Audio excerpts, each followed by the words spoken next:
What's a better way than kicking off draft month? Let's talk about the needs.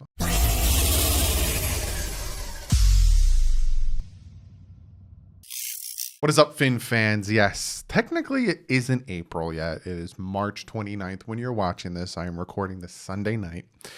But this is kicking off DDW's draft month. Essentially, the draft is taking place on the 29th. So that means a month from today is the start of the NFL draft. So, yes, draft month has officially started. And why not start with still the draft needs or the team needs sitting right now after free agency? So I'm going to break down. I have 6 team needs right now, which you could say is a lot because there's not a lot of positions to fill. But there's about 6 of them that I have. And this one is in a specific order from most to least. And you may disagree, which is fine and dandy. I expect you to disagree. Be respectful if you are going to disagree. Yes, this is my list of needs going into the draft. But before we jump into all that good stuff, I got to shout out a few people, and there was a big announcement that happened yesterday that I'm going to talk about. First off, got to shout out a new patron, Randy Freeman. Thank you so much for joining the Patreon. And I also have to shout out 10 new members to the YouTube membership, which thank you guys so very much for joining. We have Sean Speiler, we have Neil Cartier, I hope I said your name right, James Dolphin, Hunter Kiblin, Vic Coaster, my man Vic, The Quillen Show, David Cantalupo, I hope I said your name right, Nate DeGreat, Broken Skull, and Antonio Hill, new members to if you want to join, it's right next to the subscribe button, it says join. You get special perks. Some of you guys will see this video before anyone else does. That is a perk. If it's a pre-recorded video, I will release it to one of the tiers, 2 of the tiers before anyone else sees it. Another tier gets special videos, and another tier becomes a mod, joins the Discord. There's a bunch of different tiers if you want to join. It is right next to the subscribe button. You hit the join. Same thing with the Patreon. They get special stuff over there as well. But again, guys, never feel like you need to do this stuff. Patreon is not the join. It's 2 different things. YouTube membership and Patreon are 2 different things. The Patreon is linked in the description and YouTube is join. But again, never feel like you need to join the membership, join the Patreon, or buy my merch. Never, ever feel like you need to do it. Just hitting that subscribe button, watching my videos is all that matters. So let's jump into some news that broke yesterday. And that being that the NFL, this is from Adam Schefter, NFL is expected to extend the regular season schedule this week to 17 games. The league has played 16 regular season games since 1978, but for the longest stretch without a change in NFL history. So essentially this week they will be deciding, and it seems like confirming, that we are going to a 17 game schedule for the 2021 season, which is, 1978 was the last time they extended it to 16 games. So this is big. And if it does happen, from what I'm hearing from Field Yates, who says using the formula reported, this is what the new 17th game would be. And you have the Packers taking on the Chiefs. You have the Bears taking on the Raiders, the Vikings and the Chargers, Lions at Broncos, Seahawks at Steelers, Rams at Ravens, Cardinals at Browns, 49ers at Bengals, Saints at Titans, Bucks at Colts, Panthers at Texans, Titans, not Texans, Saints at Titans, Falcons at Jaguars, Washington at Buffalo, Giants at Miami. So we all thought that the Giants were going to be playing home against the Dolphins, which I kind of hoped for, because then that means I can go to the Jets and Giants game. But it's Giants at Dolphins, Cowboys at Patriots, and Eagles at Jets. So it seems like the divisions are playing each other. The NFC East is playing the AFC East. The NFC South is playing the AFC. You know what I'm saying? So if this does go through, which it seems like it will, you're going to get its own video talking about that. But it seems like the Miami Dolphins are hosting the New York Giants. Now, that doesn't mean 17th game as in that is the last game of the season. I think what it means is they're just adding a 17th game. That's just the matchup. Doesn't necessarily mean it's going to be at the end of the schedule. I don't know. Like I said, when this goes through and this passes through, I'm going to make a video specifically for this. But let's jump into the team needs going into the draft. Now, if you ever notice when you go on you do your mock drafts, or when you go into looking at certain mock drafts under the team, it'll say team needs, and then it'll say like whatever they need. This is essentially what I'm doing. And this is essentially what I think the team needs are. Now, when you look at the ranking of the Miami Dolphins on offense and defense in 2020, it wasn't bad, but it wasn't great, right? On offense, we were 20th ranked in pass, 22nd ranked in rush, 15 ranked points for, and 16th ranked in turnovers. That's not good on offense. It just is what it is. It's bottom half with the 20th in pass and 22nd in rush. Defense, though, you would think, hey, we got a top 5 defense. You hear a lot of people saying Miami Dolphins have a top 5 defense. They have a top 10 defense. Technically, we didn't. The Miami Dolphins are 23rd ranked in pass in defense, 16th ranked in rush defense. We were 6th ranked in points for, and first in turnover. So the Miami Dolphins had a top 10 point scoring defense and a number 1 turnover defense. But when it came to the pass and the rush, the Dolphins actually were middle of the pack to below middle of the pack. That's where some of these needs come in, and that's where I'm going to address right now. Now, again, like I said, it's just 1 to 6, and it is most important to least important in my mind. Again, you might think differently. I expect you to comment below. Give me your team needs going into the draft, but be respectful. If you disagree with me, stay classy. That's where it comes from. My number 1 need, I'm going right to it. My number 1 need for this team going into the draft is interior offensive linemen. We need a wide receiver, Doug. We need a running back, Doug. We need playmakers, Doug. Yes, we do. But if the quarterback doesn't get the time to throw the ball, if the quarterback doesn't get the time for the routes to open up, if the run game doesn't happen and all the defense is expecting is pass, pass, pass, like the past 2 years, then the pass game doesn't matter. You could have Randy Moss and Jerry Rice on opposite sides of the field. If the quarterback doesn't get the time, there's no running game. It don't matter who's out there, special teamers, or you're not special teamers, but you know what I'm saying, as skill players. Because the guy's going to be hit within 2-3 seconds, and then the plays don't develop, and then Tua's not throwing down the field, and then I got to listen to another season that he's a check down machine when he's not. Kurt Warner even said that, because he doesn't get time for the plays to develop. So for me, interior offensive lineman. Now, yes, what about tackles? If you go with tackle, then you're going to kick one of them to the interior, and then you're fine with that. But to me, interior offensive lineman, center. We're not going to stick with Skura, so it's kind of who's playing center, who's playing guard. Right now, we have Flowers, Dieter, Kinley, Hunt, Davis, and Skura, right? Hunt is either going to be tackle or guard, depending if they do go tackle in the draft. But Flowers, Dieter, Kinley, Hunt, Davis, Skura. Who's playing center? Is it possible Skura starts with center? Is it possible Dieter goes at center? Or will they draft to center? Again, that's where the interior offensive line comes. There's a few good centers in this draft that I'm looking at, and we'll be talking about that in its own video. But if they go guard, is someone get kicked into center? Like I said, Jesse Davis go to center. So for me, the interior of the offensive line is number 1 for me, because I'm not comfortable with Matt Skura at center. I'm not comfortable with him, being the answer. And I don't think the team is either, why they gave him like a 1-year, $1 million contract. The number 2 need going into the draft, for me, it's running back. But Doug, wide receiver. I will explain why wide receiver is not 1 or 2. For me, too, it's running back, right? Myles Gaskin had a good year last year.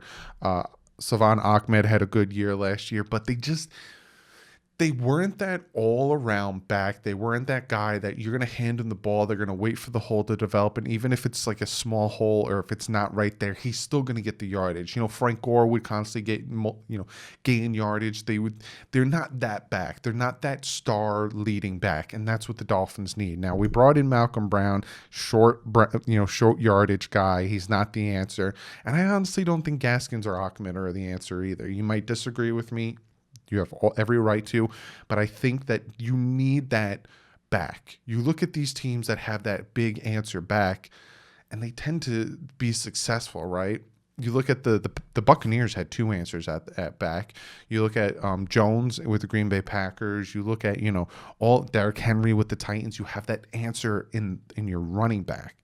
Dolphins don't have that right now. So to me, number 2 is running back. For number 3 need going into the draft, wide receiver. Are you okay? Are you happy now? There it is. It's wide receiver. Number 3. But Doug, why is it number 3? Because bringing in Fuller, having Devontae Parker, having Preston Williams, having Jakeem Grant, having Albert Wilson, having Bowden, and, you bring in Foster, who Foster sucks. Yes, I understand that. But you see what I'm saying? We have 12 wide receivers.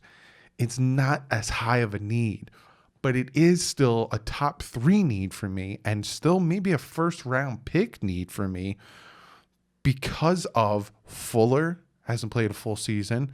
Devontae Parker barely played a full season. Preston Williams never played a full season. Jakeem Grant has never played a full season. Preston Williams coming off a hip.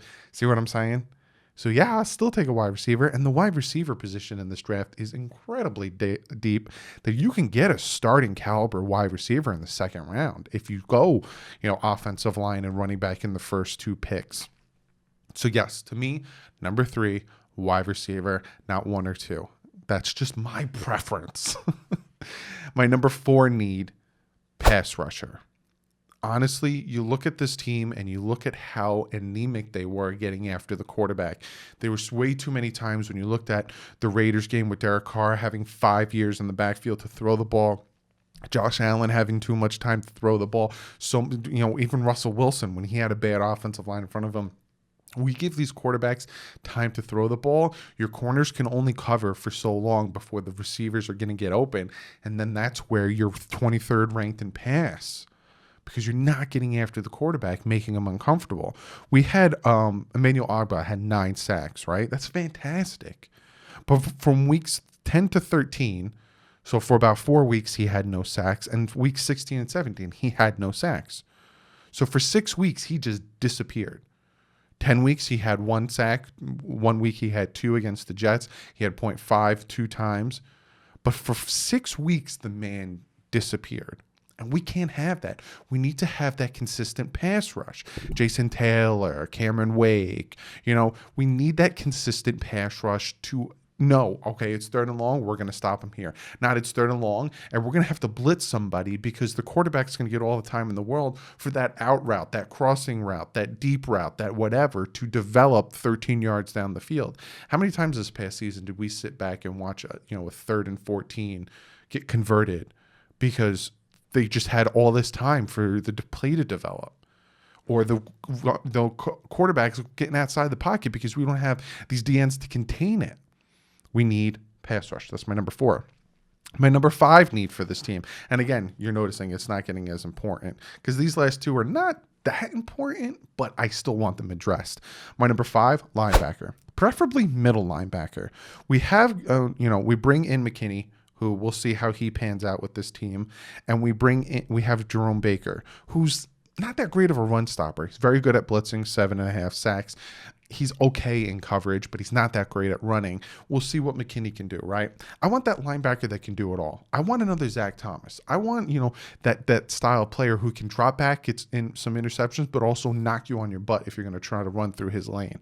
I want that linebacker. Now, is it a 3rd round, a 1st, 2nd, or 3rd round pick? It's a possibility. I got 6 here, and we got 5 picks in the first 3 rounds. So it is a possibility they do answer linebacker. And linebacker is another deep, area in this draft. Pass rusher isn't.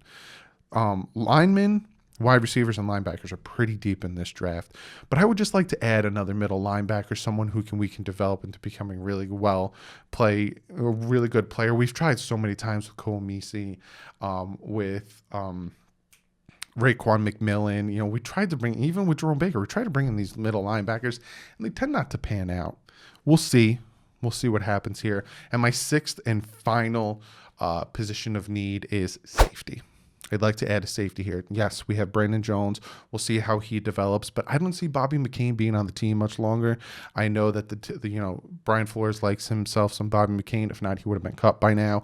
And I think he has that leadership that can help. And he didn't play bad last season. Same thing with Eric Rowe. A lot of people want to get Eric Rowe out of there. He had 2 bad games. Other than that, Eric Rowe was shutting down tight ends left and right. He just had to go up against Travis Kelce and Eric Waller. And with Waller, and it's not even Eric Waller, but with Waller, Eric Rowe was in position. It's just that Waller's just a beast.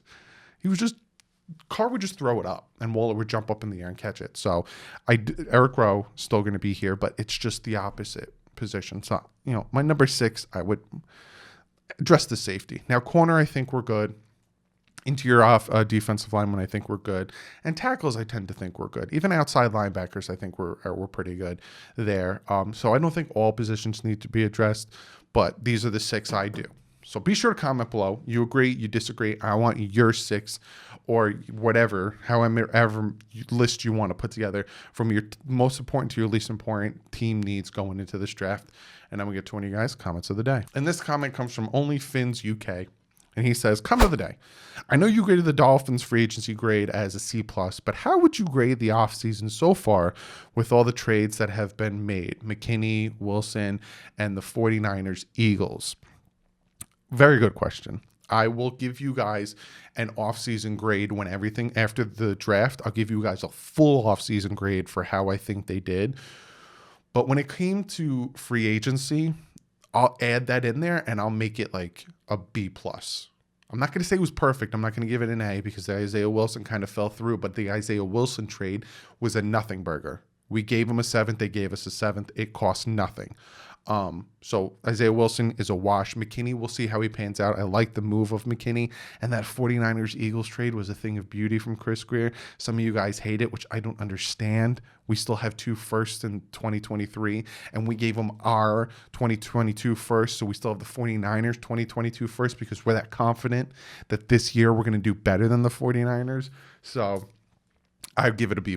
I go up a whole point grade and give it a B+. I think they did fantastic when it came outside of free agency. I think the trades that they made and all that good stuff, and even their re-signings and stuff, it B+. Fantastic. I really enjoyed it. Hope I answered your question, OnlyFins. But like I said, once the draft's over, I'm going to give a full grade on not only the draft picks, but what I think they did in all of the offseason.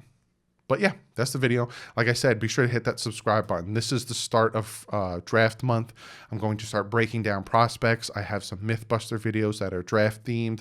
I have a lot of things in the works, so be sure to hit that subscribe button. Hit the join button if you want to. Also give it a thumbs up. Check out Miami Sports Music, a fantastic site that has a lot of podcasts. You can see them all on the screen.